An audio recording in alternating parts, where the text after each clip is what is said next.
When people casually say that Adam Smith created capitalism and Karl Marx created communism, they compress two very different intellectual projects into slogans. Smith was not writing a manifesto to build a new world order.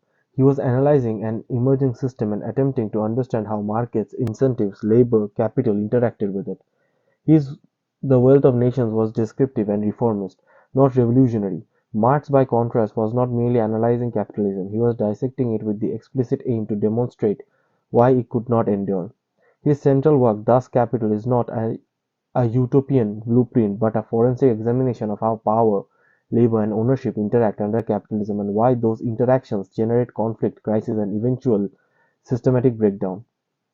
Marx's ideology begins from a radically different starting point than most moral or religious philosophies. He rejects the idea that history is driven by great men, divine plans, moral progress, or abstract ideals. Instead, he proposes a historical materialism that claims that the structure of society is determined primarily by material conditions: how people produce goods, how surplus is extracted, and who controls the means of production. In this framework, politics, culture, law, morality, and religion are not independent forces shaping society. They are downstream effects. They arise from the economic base and serve to stabilize and justify or contest it. This is why Marxism is frequently misunderstood as being about equality in a moral sense. Marx is not arguing that inequality is bad, but it hurts feelings or violates ethical principles. He is arguing that class inequality is structurally necessary for capitalism to function. Profits exist not because labor produces more value than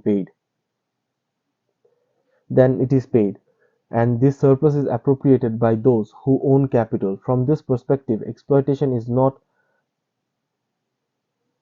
a policy error that can be corrected with goodwill. It is the engine of the system itself. Socialism, in Marxist theory, is not about kindness or fairness, but about altering ownership relations so that surplus is no longer privately captured.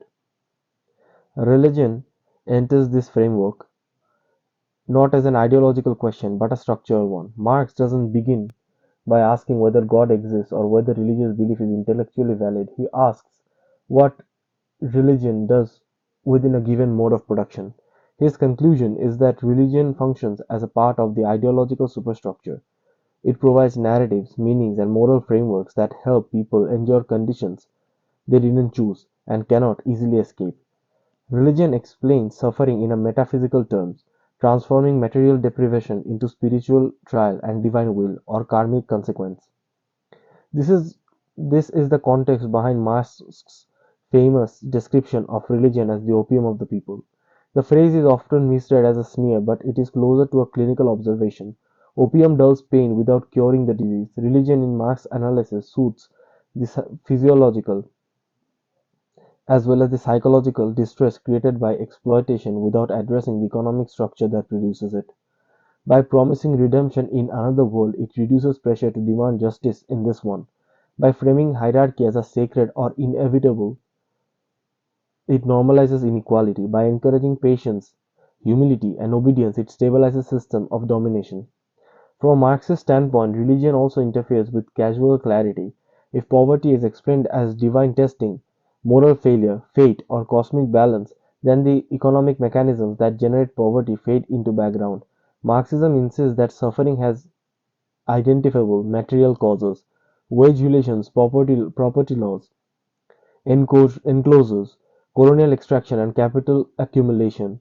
Religion obscures those causes by redirecting attention away from ownership towards metaphysics. This redirection is not accidental or historical. As well as religious institutions have often aligned with political and economic elites, blessing kings, landlords, and states while disciplining the poor. Another reason Marxism is incompatible with religion lies in authority. Marxism is a totalizing explanatory system. It claims that it can account for history, social change, and human conflict without recourse to supernatural forces. Religion introduces a rival authority that stands outside material conditions and above class relations. A revolutionary ideology that seeks to reorganize society cannot tolerate a competing source of legitimacy that commands loyalty independent of economic position. If individuals ultimately answer to God, karma, or divine law, their commitment to class struggle becomes conditional. Neutrality towards religion is therefore insufficient from a Marxist perspective. Treating all religions as equal doesn't resolve the problem because the issue is not favoritism but function. Any belief system that interprets suffering through non material explanation weakens the impetus for structural change. Even a pluralist religious environment still diffuses class consciousness by offering multiple narratives that personalize or spiritualize exploitation rather than politicizing the entire matter. For Marxism, religion doesn't merely coexist with inequality, it actively participates in its reproduction. This doesn't mean that Marxists deny the emotional or physiological as well as psychological value of religion. Marx explicitly acknowledges that religion is a response to real suffering. People turn to faith because their material conditions are harsh, insecure, and alienating. In this sense, religion is both a protest against suffering and an expression of it. The problem from Marx's point of view is that religion treats the symptom while leaving the disease intact. It offers meaning instead of transformation. It is also important to note that Marxist critique targets religion as a social institution, not individual believers. Marxism isn't concerned with personal faith as a private comfort, but with organized belief system that shapes norms, justify authority, and influence political behavior. Historically, churches, temples, and religious hierarchies have often sided with property and power, whether by endorsing monarchs, sanctifying caste systems, or discouraging rebellions.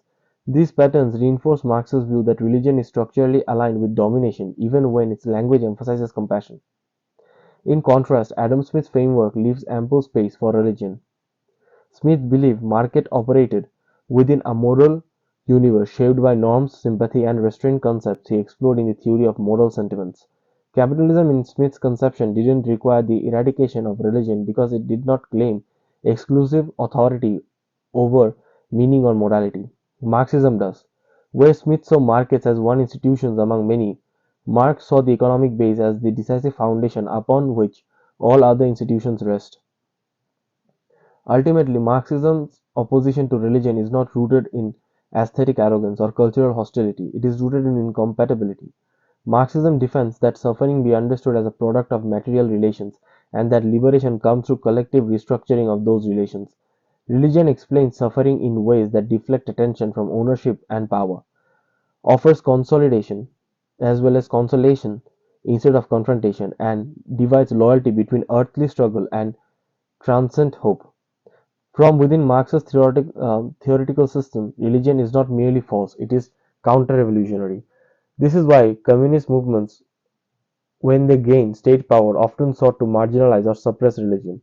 They are not primarily fighting belief itself, they are eliminating it. A rival framework for interpreting reality and organizing alliance as well as allegiance. In their view, as long as religions remained social authority, class consciousness would remain diluted and revolutionary momentum unstable. Whether this judgment was correct in practice is a separate question, but within Marx's logic, it is coherent. In summary, Marxism is not an ideology of sentimental equality or moral outrage. It is a materialistic theory of how power treats religion as an ideological apparatus shaped by and serving existing economic relations. Religion is rejected not because it is offensive, irrational, or unscientific, but because it interferes with Marxism's central objective to expose exploitative as well as exploitation as a structural fact and mobilize collective action to abolish the conditions that produce it. From that standpoint, religion is not an enemy of truth in the abstract, it is an obstacle to revolution in the concrete.